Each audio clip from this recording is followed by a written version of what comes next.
What if the McCain campaign had written two scripts for two different Landstuhl ads? For the ad they did produce if Senator Obama canceled his trip to visit wounded troops in Germany, and one for if he went through with the trip, accusing him of using wounded troops as campaign props. GOP strategists telling Business Week that the campaign had just such a second script ready to go so that, quote, no matter which way Obama turned, McCain had an Obama-bashing ad ready to launch. McCain's campaign manager Rick Davis denying to Andrea Mitchell this afternoon that the campaign had a second ad ready to go, saying he still thinks Senator Obama made a mistake in judgment in not visiting the troops at Landstuhl.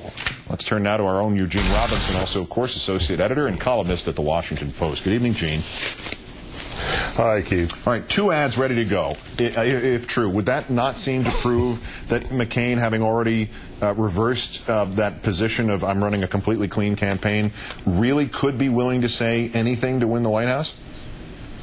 Well, what that would certainly indicate is that what is important is not the substance of the bashing, but the bashing itself. Right. And I think that is where we are right now. I mean, this was probably always going to be a negative campaign run by John McCain. He starts the race with a number of disadvantages. And the way to deal with that, classically, and often it works, is through negative campaigning. So some Republicans are wondering what took him so long. Yeah, but on the other hand, a lot of other people are wondering how'd they get there this soon? We're getting one new sort of massive detonation today. The going negative portion of the McCain campaign seems to have started awfully early against historical references, does it not?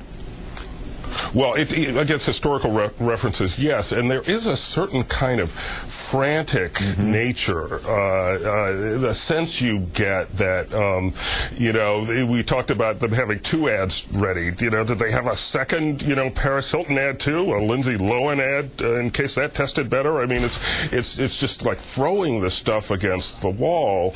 It's to create noise. It's to create a distraction. It's to make it about Obama survive to, deeper into the campaign. I think the McCain campaign was concerned about Obama just kind of running away with this thing. But the frantic nature of this, though, never mind right or wrong, 96 days to go. Can any campaign maintain this kind of pace in terms of attacks, or does it necessarily implode by just trying to do too much and trying to keep this volume of 11 on a scale of 1 to 10 every darn day? Well, I don't think you can keep this up for very long. For one thing, as we've already seen, you can't keep the candidate on message if the message keeps shifting every day. And so, we disavowed the Landstuhl ad. Does he still support it? There's no way to expect a candidate in the middle of a campaign to keep all that straight. So you're going to have some serious message problems. And then just the energy level involved in, they were so outraged that Obama dared, note the fact that he's the first major party African-American candidate. Fairly salient fact. The campaign doesn't have to be about that, but it's true. He doesn't look like those other presidents on the dollar bills.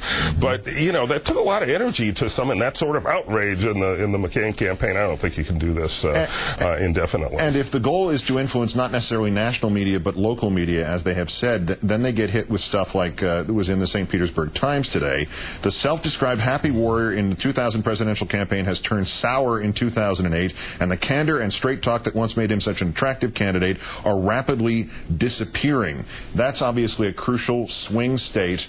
Is there some indication that this is backfiring on that grassroots level where they think it's actually going to succeed?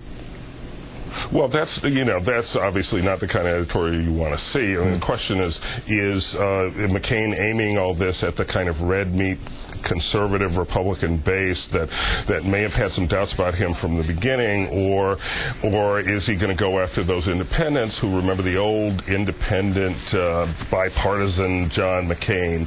Right now, he seems to be trying to energize the base, and but I kind of take issue with the question of of who these ads are aimed at, I think they are aimed at the national, at a national. They're kind of a national buy. They're aimed at us. They're aimed at us as a kind of megaphone that gets the stuff out there. So I'm not sure I entirely buy the idea that, oh well, we're just trying to reach folks at the grassroots. Well, I'll cede your wisdom on that, but just remember, if it doesn't work, they will come out with an ad eventually saying Obama's not black enough. So just stand by for that later on in the campaign. It will happen. Eugene Robinson right about that, of the Washington Post and MSNBC. Thank you, Gene. Good to be here, Keith.